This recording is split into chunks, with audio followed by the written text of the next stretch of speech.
Chers amis de EP, bonjour. Bienvenue donc dans cette première vidéo qui s'inscrit dans une série de vidéos que j'ai l'intention de consacrer sur les itinéraires et sur les automatismes d'itinéraires dans EEP. Pour ceux qui découvriraient cette vidéo sans connaître EEP, je vous invite à aller consulter le forum à l'adresse suivante www.eep-france.net. Il s'agit d'un site tout nouveau dédié à l'utilisation du logiciel EEP, qui est un logiciel d'origine allemande de modélisation ferroviaire, que je considère moi personnellement comme très puissant et permettant de réaliser des réseaux particulièrement spectaculaires.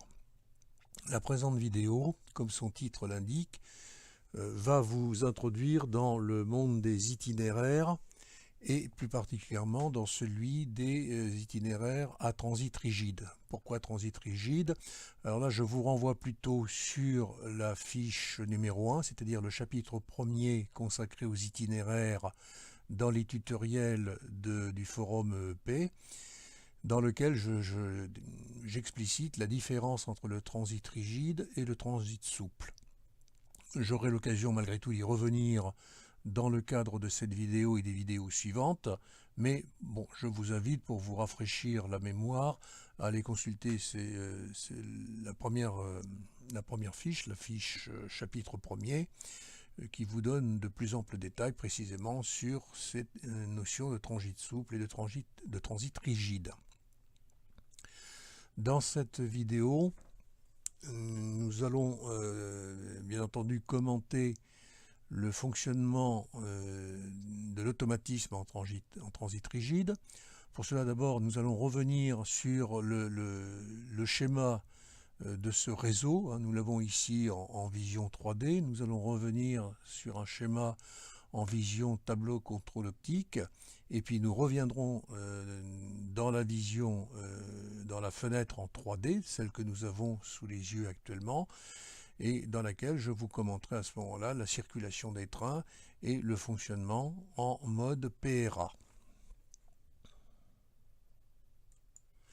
Alors vous avez maintenant devant vous le TCO qui représente ni plus ni moins que le réseau que nous venons d'entreapercevoir dans la fenêtre 3D de EP. Comment se présente donc ce réseau à la hauteur de la gare? Nous constatons qu'il y a trois voies parallèles.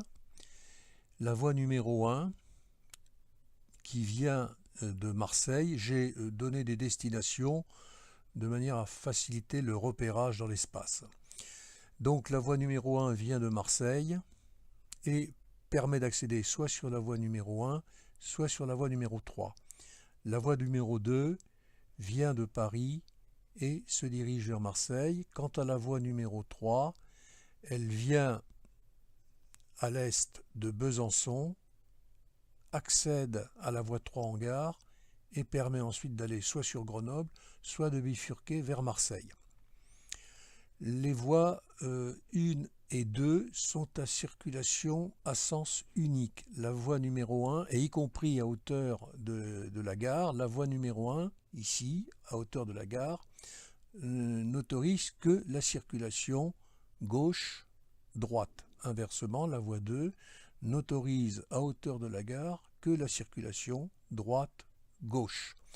La voie 3, en revanche, elle permet la double circulation à hauteur de la gare, c'est-à-dire que les trains provenant soit de la voie 2, soit de la voie 1, peuvent très bien accéder sur la voie 3, de même qu'un train provenant de la voie 2 peut lui aussi accéder sur la voie 3.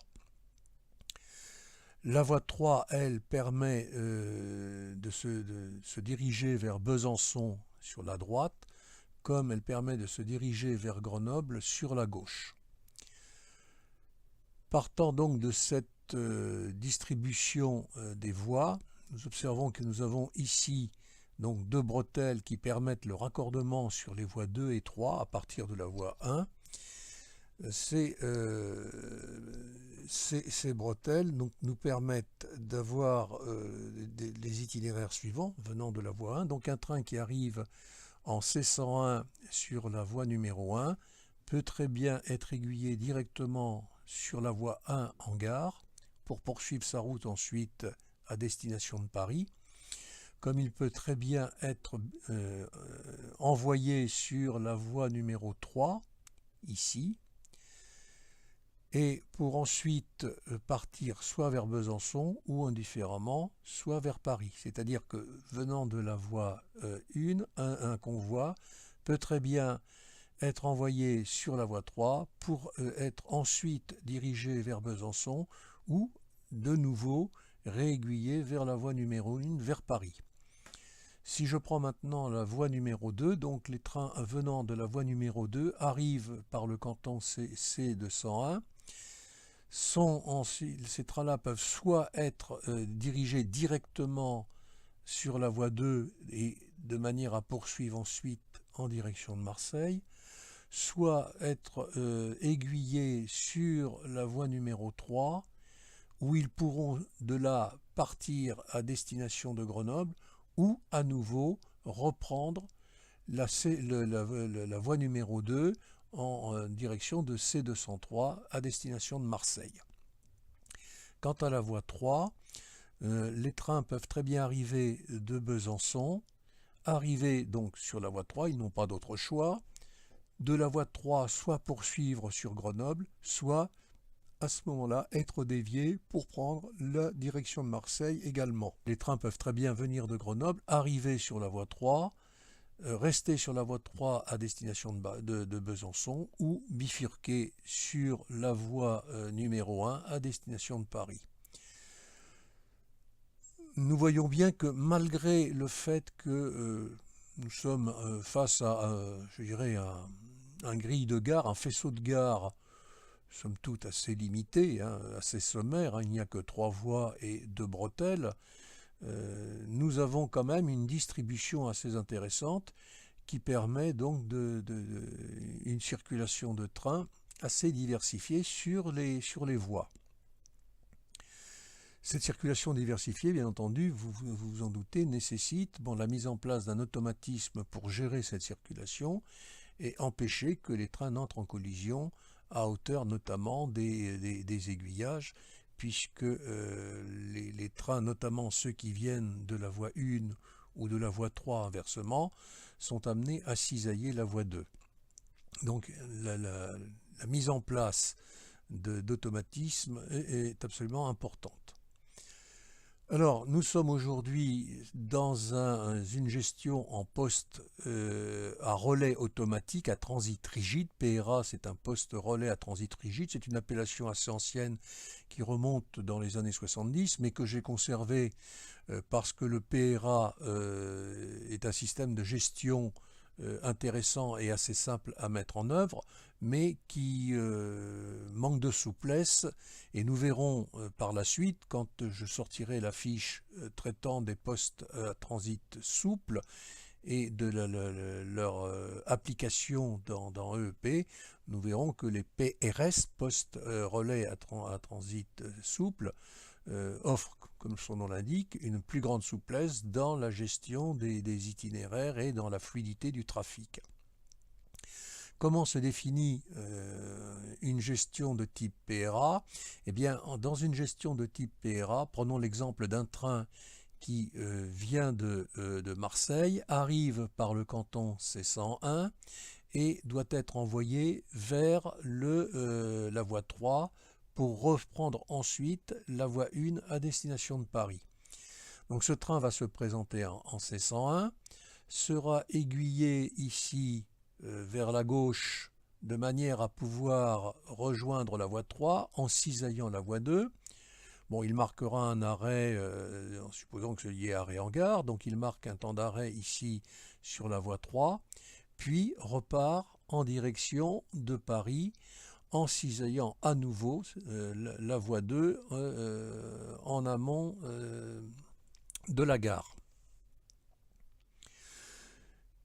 Le dispositif de type PRA fait que l'itinéraire est enclenché lorsque le train arrive, bien entendu, en amont du signal qui protège l'itinéraire.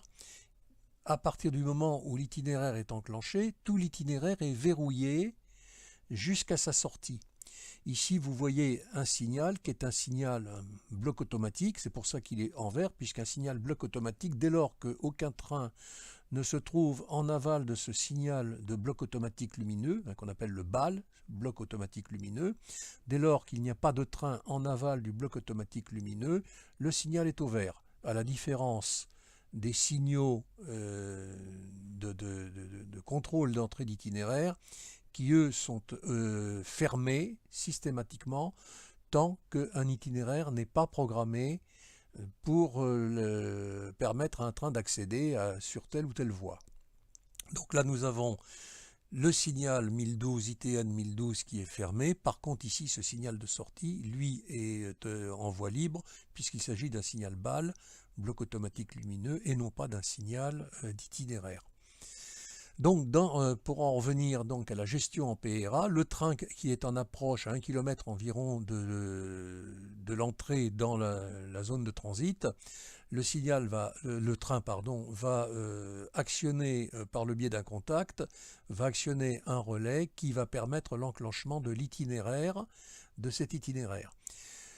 Si l'itinéraire est compatible avec d'autres itinéraires en cours et s'il n'y a aucune contre-indication, donc l'enclenchement va s'effectuer, c'est-à-dire que l'itinéraire en question, qui est celui-ci, sera protégé et si d'aventure un train arrivait par exemple venant de C201, ce train serait arrêté de manière à ne pas mettre en danger l'exécution de cet itinéraire ici qui lui aussi passe par la TJD2. Donc à partir du moment où l'itinéraire est enclenché, il y a donc une protection qui est effectuée et cette protection durera tant que l'itinéraire sera actif. L'itinéraire se désactivera à la sortie, ici, après le signal bloc automatique lumineux, il se désactivera ici. Ce qui veut dire que le train arrivant de C101 va verrouiller l'itinéraire en question tant qu'il restera sur cet itinéraire. Et même après avoir dépassé la TJD2, la traversée jonction de double 2, ici, donc dans la zone 02, même lorsqu'il aura dépassé cette zone de 2, le train qui est en attente ici, par exemple, en supposant qu'il y ait un train en attente, ne pourra pas, lui, entrer sur la voie 2 alors qu'il n'y a plus de conflit à cette hauteur-là. C'est ce que j'explique dans ma fiche numéro 1. Donc je vous renvoie pour une plus grande compréhension, je vous renvoie sur cette fiche, mais vous voyez bien que le transit rigide qui libère tout l'itinéraire uniquement lorsque le train, ici l'arrière du train aura franchi le signal ici, empêche un train qui serait éventuellement en attente ici d'entrer sur cet itinéraire alors que aucun risque n'existe et aucun conflit n'existe avec l'itinéraire qui n'est pas totalement détruit. Il est partiellement détruit, mais il ne l'est pas totalement. En transit souple, l'itinéraire ici, dès lors que l'arrière du train aurait dépassé la zone 02 qui protège TJD2, dès lors que cette zone aurait été dépassée par l'arrière du train, à ce moment-là, le signal ITN 201 se met en voie libre et le train peut accéder ici sur la voie 2, alors que l'itinéraire n'est pas complètement détruit, puisqu'il ne sera entièrement détruit que lorsque l'arrière du premier train aura franchi le signal ici. Donc vous voyez la différence entre un itinéraire rigide et un itinéraire souple. Donc là, nous traitons aujourd'hui uniquement des itinéraires rigides. Les itinéraires souples seront traités ultérieurement. Il est bien évident que l'installation d'un automatisme de type PRA ou l'installation d'un automatisme de type PRS dans EP nécessite des installations totalement différentes, enfin tout au moins partiellement différentes, de manière à ce que l'automatisme joue pleinement son rôle. Alors nous voici maintenant dans la vue 2D du réseau de démonstration. Nous retrouvons notre réseau, tout au moins dans sa partie ouest. Vous avez ici la voie numéro 1 en entrée, la voie numéro 2 d'ailleurs sur laquelle circule un train, et la voie numéro 3 plus au nord. La gare se trouve ici. Vous avez la bretelle qui permet de raccorder la voie 1 à la voie 2 et à la voie 3. Et vous avez ici dans cette partie inférieure, vous avez l'automatisme qui gère la circulation des trains à hauteur de cette gare, aussi bien en amont qu'en aval. L'aval est hors du champ de cette fenêtre, mais voyons maintenant de manière un peu plus détaillée l'automatisme. Pour cela, on va agrandir la vue et la concentrer sur cet automatisme. Voilà, c'est fait. Donc vous remarquez que l'automatisme comprend 8 lignes au total. Si vous vous souvenez bien, dans la fiche numéro 1 sur les itinéraires, j'avais indiqué que j'avais établi 8 itinéraires au total. Nous retrouvons donc ici dans cet automatisme, nous retrouvons une ligne par automatisme ou par itinéraire. Vous voyez qu'il y a un certain nombre de contacts, plus des contacts qui sont compris ici dans les groupes de contacts. Ces contacts, bien sûr, ont un rôle important dans la gestion des itinéraires, et vous avez à droite 2 colonnes de signaux. Ici à gauche, un signal qui indique que un itinéraire est sollicité, et un deuxième signal qui indique que l'itinéraire est verrouillé. Ici, par exemple, l'itinéraire numéro 1, il est bien entendu sollicité et il est en même temps verrouillé, ce qui signifie qu'il y a un train qui est en train actuellement sur le réseau, qui est en train d'emprunter l'itinéraire numéro 1. Ici, vous voyez qu'il y a également sur l'itinéraire numéro 5 qui est activé. Là, ce signal nous montre qu'il est activé et ce signal nous montre qu'il est verrouillé. Nous voyons qu'il y a 2 itinéraires qui sont activés simultanément. Ils peuvent l'être parce que ces 2 itinéraires ne sont pas incompatibles, donc leur réalisation simultanée peut très bien être effectuée. Ce qui serait impossible de voir, c'est simultanément cet itinéraire activé, donc avec ces 2 signaux actifs, et l'itinéraire numéro 2 également activé, car ces 2 itinéraires sont incompatibles puisqu'ils partagent des appareils de voie en commun. Revenons maintenant à la partie gauche. Donc, vous voyez que cette ligne est divisée en 5 segments. Vous avez ici le mobile qui est un Schaltauto en allemand, que j'appelle moi un commutateur mobile ou commutateur automatique. Ce Schaltauto balaye en permanence la totalité des lignes. Donc il parcourt la ligne dans ce sens-là.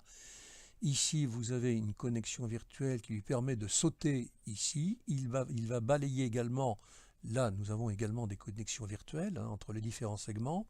Il va sauter ensuite de la voie 2 à la voie 3, et ainsi de suite jusqu'à la fin, jusqu'à la dernière ligne, où il va remonter à la première voie et continuer ainsi de suite de manière indéfinie. Pour les besoins pédagogiques, j'ai distingué chaque ligne en 5 segments, chaque segment représentant une phase de la vie d'un itinéraire. Donc je vous renvoie là aussi à ma fiche numéro 1. Ici, vous avez le segment qui correspond à l'appel d'itinéraire, le segment 2 qui correspond à la vérification d'itinéraire, la vérification étant l'étape qui permet à l'automatisme de vérifier s'il n'y a pas un itinéraire déjà en cours d'exécution incompatible avec celui qui est demandé. Ici, le segment 3 qui correspond à l'enclenchement d'itinéraire. L'enclenchement d'itinéraire étant la phase qui permet de protéger l'itinéraire qui, à ce moment-là, va être exécutable. Ici, la phase établissement d'itinéraire, dans lequel vous avez des contacts de voie, d'appareils de voie, qui vont permettre de positionner les aiguillages ou les traversées jonctions doubles dans la bonne position, de manière à ce que le train puisse emprunter l'itinéraire en question.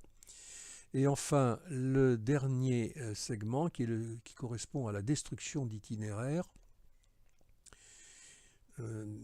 Et ensuite, nous avons, alors le mobile ne parcourt pas ces deux derniers segments, ils sont simplement mis en face de la ligne d'itinéraire de manière à ce que ce soit bien lisible. Encore une fois, je répète, hein, le commutateur mobile balaye uniquement les 5 segments ici, comme ceci, et revient ensuite, une fois qu'il a balayé le dernier segment de la dernière ligne, revient au premier segment de la première ligne, et ainsi de suite, indéfiniment. Les signaux que vous voyez ici, que moi j'appelle des relais parce qu'ils fonctionnent plutôt comme des relais, celui-ci indique que le segment, que la ligne, ou que l'itinéraire plus exactement, que l'itinéraire numéro 1 est sollicité, et celui-ci indique qu'il est verrouillé. Pourquoi cette distinction ? Sollicité, ça signifie que, par exemple, dans une première phase, au moment de la phase d'appel, le train qui est en approche aura actionné ce relais. Le relais se met en position arrêt, donc ici visualisé en rouge et en position verticale. S'agissant de, si on avait affaire à des relais électromagnétiques, on dirait que le relais serait en état excité, c'est-à-dire le relais établissant un certain nombre de contacts. Le relais étant dans cette position-là, le mobile va savoir à ce moment-là que l'itinéraire numéro 1, puisqu'il s'agit ici de l'itinéraire numéro 1, ITN numéro 1, est appelé par un train en approche. S'il n'y a pas d'incompatibilité, donc à ce moment-là, l'itinéraire sera déclaré exécutable, et à partir de là, l'enclenchement va se faire sur le deuxième relais. Alors je rappelle que j'appelle le premier relais R2 API, c'est-à-dire relais approche et appel et approche d'itinéraire, et le deuxième relais d'enclenchement d'itinéraire. Ce relais a pour but d'interdire la programmation d'un autre itinéraire qui serait incompatible avec celui-ci. Je vous ai dit par exemple que l'itinéraire numéro 2, c'est valable également pour l'itinéraire numéro 3 et 4, que l'itinéraire numéro 2 est incompatible avec l'itinéraire numéro 1. Pardon, non pas avec l'itinéraire numéro 2, mais les itinéraires 2, 3, 4 sont incompatibles entre eux, ils sont incompatibles avec l'itinéraire numéro 5, et si un train se présentait ici sur l'itinéraire numéro 2, c'est-à-dire l'itinéraire qui vient de Marseille et qui permet au train d'accéder sur la voie numéro 3. Cet itinéraire ne pourrait pas être dans l'immédiat exécuté car il est incompatible avec l'itinéraire numéro 1. Voilà. Donc cet empêchement, cette interdiction d'exécution d'itinéraire est assurée donc par le relais d'enclenchement d'itinéraire qui verrouille l'itinéraire tant que l'itinéraire n'est pas détruit. Dès qu'il y a destruction d'itinéraire, à ce moment-là, s'il y a un itinéraire en attente, donc le relais de API joue cette fonction d'attente qui permet de mémoriser la demande d'un train qui est en attente mais dont l'itinéraire ne peut pas être exécuté. Eh bien, ce relais en état d'attente va permettre, lorsque l'itinéraire incompatible est détruit, va permettre à son tour d'engager l'itinéraire numéro 2, par exemple si nous sommes sur l'itinéraire numéro 2, et dès lors que l'itinéraire numéro 1 est détruit, ce relais permet d'enclencher le relais d'enclenchement d'itinéraire précisément, et donc l'itinéraire devient réalisable. Voilà. Voilà, nous sommes de nouveau dans la vue 3D. Sur la voie numéro 1, vous avez un TGV qui marque un arrêt en gare. La voie 2 est libre, la voie 3 est libre. Aucun train n'est en approche puisque le signal est fermé au carré. On ne le voit pas, mais le signal de la voie 3 est également fermé au carré. Donc, pour l'instant, seule la voie 1 est occupée par un train, par le TGV qui quitte la gare. Et nous verrons par la suite comment fonctionnent les automatismes. Là, je mets maintenant dans la fenêtre de la caméra, je mets la fenêtre 2D d'EEP, qui n'est plus ni moins que ce que nous venons de voir dans la fenêtre 2D avec les 8 itinéraires ici présents. Nous voyons que pour l'instant, aucun itinéraire n'est sollicité. J'ai parlé un peu vite puisque déjà l'itinéraire numéro 2 est sollicité. Il est sollicité, nous l'avons vu, il est même maintenant enclenché. L'itinéraire numéro 2 étant l'itinéraire qui permet au train venant de la voie numéro 1 d'accéder à la voie numéro 3.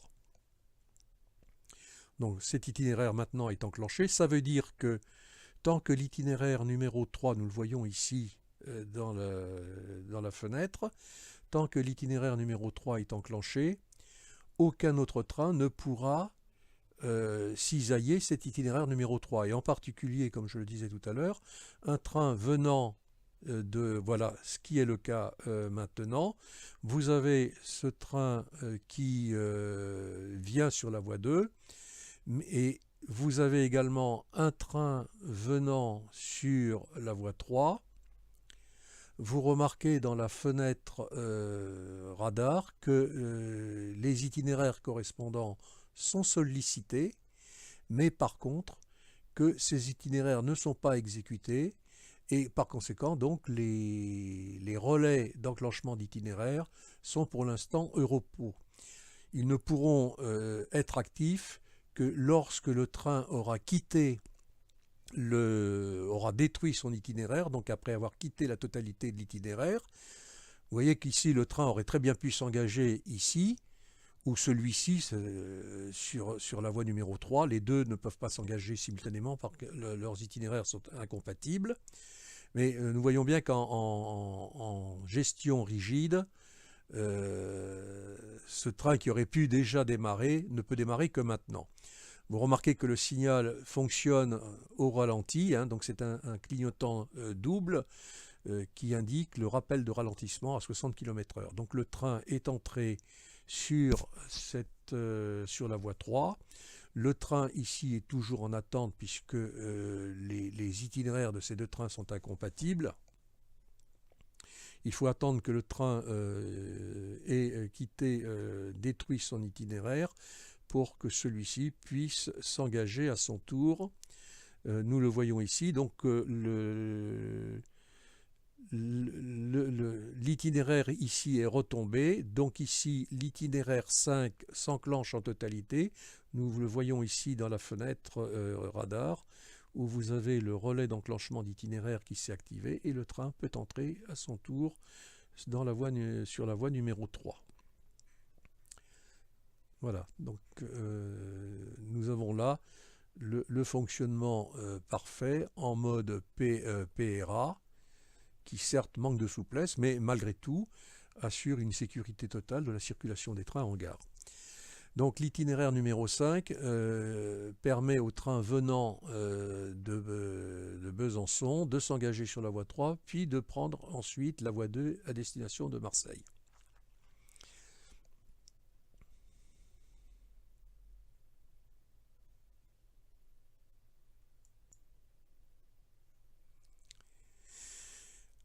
Alors les itinéraires offrent là aussi comme intérêt de pouvoir positionner les signaux de manière convenable. Par exemple, pour les trains venant de la voie circulant sur la voie 2, venant de Paris, ces trains-là franchissent un signal en voie libre, c'est-à-dire un feu vert lorsqu'ils sont en ligne directe et accèdent à la voie 2 en gare. Par contre, comme nous l'avons vu tout à l'heure, ils franchiront ce même signal au ralenti à 60 km/h dès lors qu'ils prennent la voie déviée de manière à se présenter sur la voie 3 en gare. Les automatismes permettent également, comme je l'ai dit tout à l'heure, de positionner les appareils de voie dans la position adéquate pour leur permettre d'accéder à leur point de destination.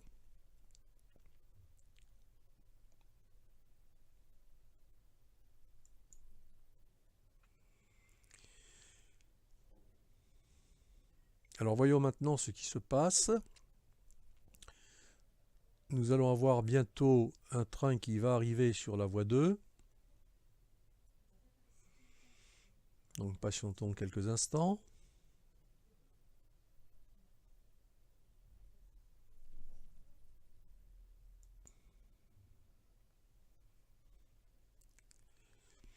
De même, un train va arriver quasi simultanément sur la voie 3.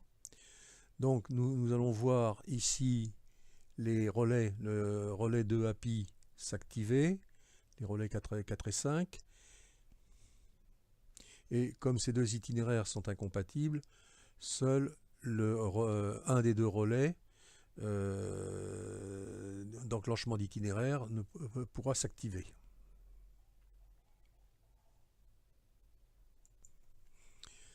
Voilà. L'itinéraire ici s'est activé. Le signal est au vert parce que le train va se diriger directement en ligne directe sur la voie numéro 2. Donc à la différence de tout à l'heure où le train prenait la voie déviée pour se diriger vers la voie 3, celui qui est annoncé et pour lequel l'itinéraire est ouvert franchira en direct cette traversée jonction double.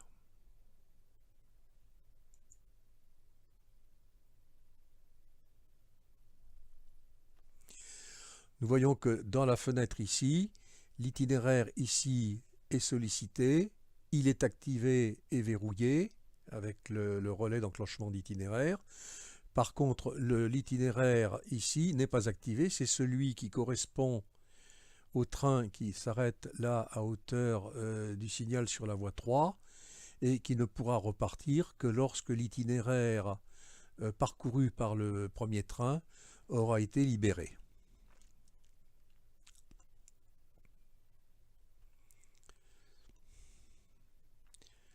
Voilà, nous suivons donc dans la fenêtre 2D, la fenêtre radar 2D, l'état de l'itinéraire. Voilà, l'itinéraire est libéré, les deux relais ont basculé à l'état de repos, et par contre, l'itinéraire 5 qui correspond à ce train, lui, s'est verrouillé, le relais d'enclenchement d'itinéraire est maintenant à l'état fermé, et donc cet itinéraire est exécuté, et aucun autre itinéraire incompatible avec cet itinéraire ne pourra être exécuté tant que ce relais sera en position fermée. Voilà donc pour cette première vidéo, ce que je voulais vous montrer. J'espère avoir été clair. Bon, c'est pas forcément très simple à expliquer dans une vidéo quand même que je n'ai pas voulu trop longue. Elle a pratiquement une demi-heure, ce qui pour moi déjà est assez long à mon avis. Mais bon, rien ne vous empêche de la visionner à plusieurs reprises et de vous aider éventuellement des fiches techniques que j'ai publiées dans le tutoriel du forum EEP. Toutefois, si vous avez des questions, n'hésitez pas à me les laisser sur le site de EP, sur le forum EP. Hein. Je répondrai à vos questions. S'il y a des points qui ne vous paraissent pas clairs, n'hésitez pas à me le dire. Hein. Je n'ai pas la prétention d'avoir été absolument limpide. Je m'efforce de l'être, mais peut-être que certaines choses pourront vous avoir échappé. Donc surtout, n'hésitez pas à le faire. Je vous dis donc à très bientôt. Donc dans une prochaine vidéo, nous verrons le fonctionnement en transit souple et vous verrez tout ce que cela peut offrir effectivement d'intéressant dans la gestion, pour la gestion dans EEP, pour la gestion donc d'itinéraires dans des gares très sollicitées par un trafic dense. Alors je tiens à préciser que je travaille là ici avec la dernière mouture, la dernière version de EP qui est EP15. Néanmoins, bon, ce type d'automatisme qui ne fait absolument pas appel à de la programmation informatique en langage Lua, hein, EEP15 et EEP14 même, donc jusqu'à 13 je crois, je sais, bon, à vérifier. Hein. Ces versions de EP peuvent permettre la programmation directement en langage Lua. J'en reparlerai par la suite. Là, vous pouvez très bien, si vous avez une version antérieure de EP dans lequel n'est pas inclus la programmation en langage Lua, ce que vous venez de voir est parfaitement applicable puisque ça ne nécessite aucune programmation en langage Lua. Donc vous pouvez utiliser, si vous avez des versions antérieures dans lesquelles ne sont pas compris dans lequel n'est pas comprise la programmation en langage Lua, cela ne pose absolument aucun problème. Voilà, merci encore de votre attention et à très bientôt.